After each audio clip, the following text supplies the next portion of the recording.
सोचिए, कोई इतना अमीर हो कि उसका नाम इतिहास में अमर हो जाए। आज के बिलियनियर जैसे गेट्स, मस्क, बेजोस, इनके नाम सब जानते हैं। लेकिन एक आदमी था जो इन सबसे कहीं ज्यादा अमीर था, मंसा मूसा, 14वीं सदी का अफ्रीकी राजा, जिसकी दौलत ने दुनिया को बदल दिया। यूरोप के नक्शों में भी उसका जिक्र है, सोने की डली के साथ। यह है मंसा मूसा की कहानी, दुनिया के सबसे अमीर इंसान की। मंसा मूसा राजा तब बना जब पिछला राजा समुद्र में गायब हो गया। उसके राज में माली साम्राज्य अपने सुनहरे दौर में पहुंच गया। असली ताकत थी सोना। माली की खदानें दुनिया के आधे से ज्यादा सोना देती थीं। माली व्यापार का भी बड़ा केंद्र था, जहां नमक, हाथी दांत, मसाले बिकते थे। मूसा ने दौलत से शांति और खुशहाली लाई। जल्द ही दुनिया देखेगी कि यह राजा कितना ताकतवर और दरिया दिल है। 1324 में मंसा मूसा ने हज के लिए मक्का की यात्रा शुरू की, एक ऐसा इवेंट जिसने इतिहास रच दिया। वो अकेला नहीं गया था, उसका कारवां एक चलता फिरता शहर था। 60,000 लोग, 100 ऊंट, हर ऊंट पर सैकड़ों पाउंड सोना लदा हुआ। मूसा की दरियादिली मशहूर थी। उसने गरीबों को, राजाओं को सोना दिया और हर उस शहर में जमकर खर्च किया जहां से वो गुजरा। काहिरा में उसका खर्च इतना ज्यादा था कि उसने स्थानीय इकोनॉमी को हिला दिया।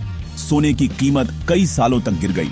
एक आदमी की दरियादिली ने दुनिया के सबसे बड़े शहरों में से एक में वित्तीय संकट पैदा कर दिया। लेकिन यह यात्रा सिर्फ दौलत के बारे में नहीं थी, इसने माली को दुनिया के नक्शे पर ला दिया। मूसा से पहले अफ्रीका के बाहर माली के बारे में कम ही लोग जानते थे। उसके बाद हर कोई सुनहरे राजा के बारे में बात कर रहा था। उसकी दौलत की कहानियां यूरोप और मध्य पूर्व में फैल गईं। उसका हज पब्लिक रिलेशंस की एक मास्टर स्ट्रोक थी, जिसने दुनिया को अफ्रीका की ताकत का ऐलान किया। मूसा की तीर्थ यात्रा ने दुनिया को पश्चिम अफ्रीका को देखने का तरीका बदल दिया और माली अकल्पनीय दौलत का प्रतीक बन गया। दुनिया उस राजा को कभी नहीं भूलेगी जिसने इतना सोना दान कर दिया। लेकिन मूसा की सबसे बड़ी विरासत अभी आनी बाकी थी। अपनी तीर्थ यात्रा से लौटकर मंसा मूसा उन शिक्षा केंद्रों से प्रेरित हुआ जो उसने देखे थे। वो विद्वानों, वास्तुकारों और कलाकारों को माली वापस लाया। अपने साम्राज्य को ज्ञान का प्रतीक बनाने के लिए दृढ़ था। उसका सबसे बड़ा प्रोजेक्ट टिम्बकटू को सीखने के लिए एक विश्व स्तरीय केंद्र में बदलना। उसने जिंगुइरेबर मस्जिद बनवाई और सांकोर विश्वविद्यालय की स्थापना की, जिसने पूरे अफ्रीका और उससे आगे से विद्वानों को आकर्षित किया। टिम्बकटू की लाइब्रेरी में हजारों पांडुलिपियां थीं, जिससे यह विज्ञान, कानून और संस्कृति का केंद्र बन गया। मूसा की दृष्टि एक शहर से आगे तक फैली हुई थी। उसने अपने साम्राज्य में मस्जिदों और स्कूलों का निर्माण किया। वो जानता था कि सच्ची ताकत सिर्फ सोने से नहीं, बल्कि शिक्षा और संस्कृति से आती है। उसके निवेश ने एक ऐसी विरासत बनाई जो उसके और उसके साम्राज्य से आगे तक चली। उसके द्वारा बनाई गई वास्तुकला और संस्थाओं ने सदियों तक पश्चिम अफ्रीकी संस्कृति को परिभाषित किया। मंसा मूसा सिर्फ एक अमीर राजा नहीं था, वो सभ्यता का निर्माता था। उसने सोने को ज्ञान, विश्वास और अपने लोगों के लिए अवसर में बदल दिया। यही कारण है कि उसकी विरासत आज भी कायम है। मंसा मूसा कितना अमीर था? इतिहासकार कहते हैं कि उसकी दौलत आज के बिलियनरों को बौना कर देगी।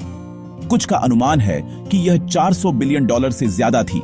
लेकिन उसकी सच्ची विरासत सोने में नहीं मापी जाती।